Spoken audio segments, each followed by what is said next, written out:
a train a-comin'. You don't need no baggage, you just get on board. Hello, and thank you for joining us for this brief overview of the financial situation that we have as we look toward 2016 and what we're asking of all church members. We want to say that this presentation has been compiled by the Finance and Stewardship Committees of First Presbyterian Church. The first half is information the Finance Committee has calculated as they look toward 2016 and the projected income based on the pledges for 2015, and assuming if we did not increase our giving, what our shortfall would be. We begin with that and look first at our projected income for 2016. As you will see, there are three primary sources of income for our church. The largest, of course, is the pledges that our church members make each year. That amounts in 2015 to $562,312. We have unpledged giving, that is the offering plate giving, the giving of church members and others that they have not told us ahead of time they would be giving. Unpledged giving amounts to $90,000. And then other sources of income, loose plate offerings we cannot trace back to givers, Sunday school offerings, the kitchen income from dinners and so forth, prior year pledges, the income from kindergarten, preschool fees, and so forth. We project right now that income for 2016 would be $710,112. The question then is, where will our offerings go in 2016? We have divided our ministries into 6 different categories.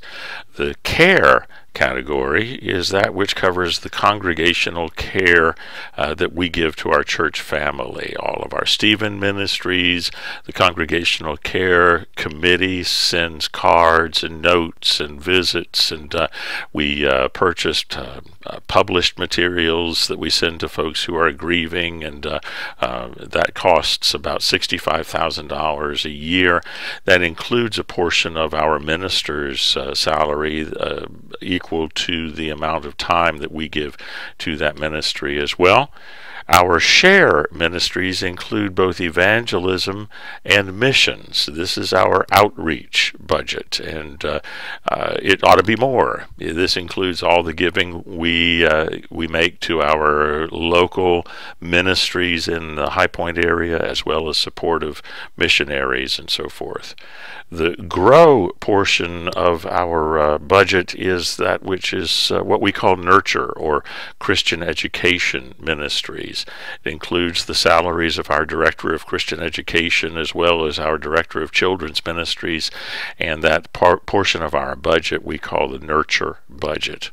The praise section is our worship and music budget. This includes the salaries of our music director as well as our organist, and a portion of our ministers' salaries that has to do with the amount of time they spend in worship preparation, and then the budget for our music ministries totaling $143,253. Our building budget is the amount we spend to maintain our beautiful building, make repairs on the older part of our building particularly, make payments for our utility bills and so forth. That amounts to $172,223.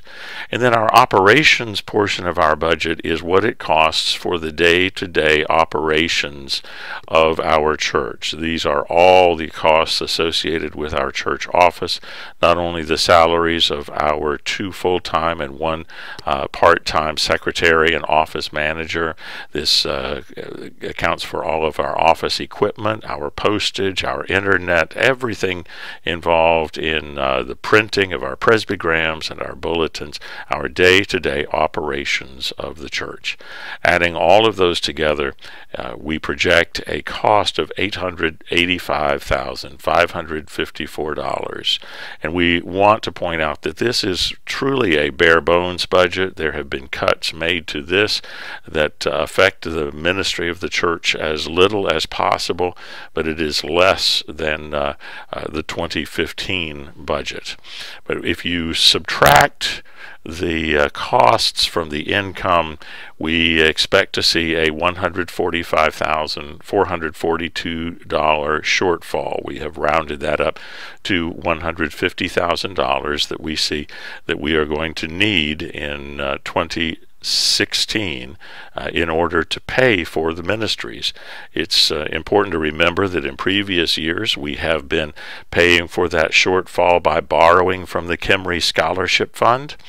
We have budgeted $170,000 to borrow from that fund in 2015, and that will bring that fund down to a level that we cannot borrow from it in 2016 without affecting our ability to offer scholarships to the young people in our church. So we realize that in 2016 we have to have a balanced budget. Now, why the shortfall? We see three reasons for this. The first is the giving to the capital campaign.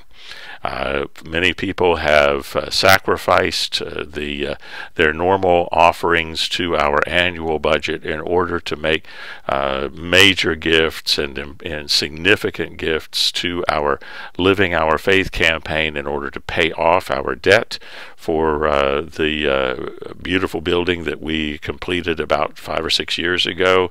But sometimes folks have actually not given or reduced their giving to the ministry budget in order to help pay down that debt. The second reason is that there are some folks in the congregation who have let us know that they have either reduced or stopped giving to the church as a way of protesting decisions they disagree with at our General Assembly level, our denominational level, and that has affected our church's budget. The third reason is that a loss recently of a few members who had been major givers. Some of these folks have moved away, some of them have died, and we have lost their income, and some of those folks were major givers. There are probably other reasons, but these are the three major reasons that we are aware of. Now, where can we cut back? There really is only one place left to make any significant reductions in our expenses, and that is by cutting back our staff. We have made significant cutbacks to all areas of ministry, really since 2008 when the recession hit right after we began our construction of our new building. We have not had any pay increases for our staff since 2008, and the only place left to make any significant cuts is to reduce our staff for next year, a step we sincerely do not want to take. And so are there ways in which we can move into 2016 without doing that?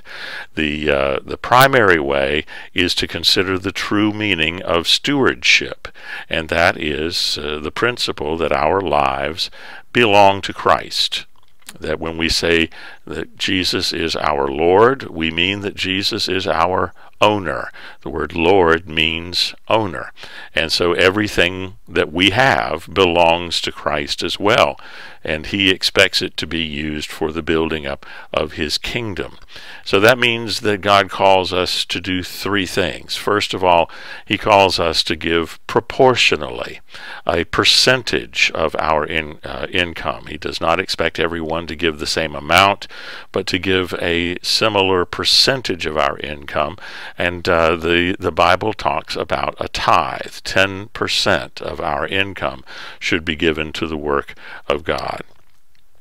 The second thing is that God calls us to give purposefully, in other words, to make it a planned part of our budget. And the way we do that is by pledging that amount to the church. That isn't just for the church's benefit, but it enables us to give purposefully and in a planned way. And the third thing stewardship means is that God calls us to give in a priority fashion, to make our giving the first fruits of our income, to give to God first each month, not what is left over. Now, we realize that many people do not give a tithe at this point, and moving perhaps from the percentage of your income that you give now to a tithe might take you a planned strategy of several years. So if you cannot immediately move to a tithe, we ask that you still give purposefully, that you make a pledge, that you make it a priority next year to give the first fruits of your income to the church. And we ask that you increase your giving by 20% over your giving in 2015. Our shortfall is about a 20% need for increase in our income, and so we're asking everyone to give 20% over what they are giving in 2015. Some examples: if you give $100 a year, give $1,200. If you give $1,000, give $100, give $120. If you give $1,000 a year, give $1,200. $10,000 a year, of course, would be moved to $12,000. Some other ideas: if you have fulfilled your building pledge, we ask that you would continue to give that amount to our ministry budget. That was our understanding all along, that as we complete our pledges to the building fund, we expect to see an increase in giving to our annual budget. If we do not see that, then obviously we will have to make other changes in the years ahead, and that will include having a reduced staff and reduced ministries. So if you have fulfilled your building pledge, you should have received a thank you letter from the church and from the stewardship committee. We ask that you continue to give the amount that you pledged to the building fund to our ministry budget. Another idea would be that you look at 2016 and perhaps something that you had planned to do in 2016 that would cost a significant amount of money, that you sacrifice doing that in 2016 and give that amount as a one-time over and above gift in addition to your pledge. Some other ideas: you could have personal fundraisers, have a yard sale or a bake sale. If you have a storage area somewhere with some unneeded furniture or other items in it, sell those and give that money as an over and above one-time gift to the church to help us reach our goal in 2016. In addition, if you have appreciated stocks, you can donate those stocks to the church. The church will sell them and take care of the cost of selling them and give you the credit for the value of those appreciated stocks. Still, another idea would be to extend your Living Our Faith building pledge an additional year and give a year to the ministry budget. In February, when we made a presentation to the congregation about our financial picture in 2015, we had questions about whether it would be okay for people just to move their pledges to the building campaign over to the annual budget for a year. Our answer is yes. It's not the ideal answer, because then you will be paying on your building pledge in 2017, and we will still have a challenge in 2017. So our hope is that we can do both, but we understand if this is the only way that you can help in addition to your annual pledge, we can do that, and it will not endanger our ability to make our pledge payments, our loan payments to the bank. We want to thank you for taking the time to listen and to view this presentation. People get ready, there's a train a-coming. You don't need no baggage, you just get on board. All you need is faith to hear the dealers humming. just thank the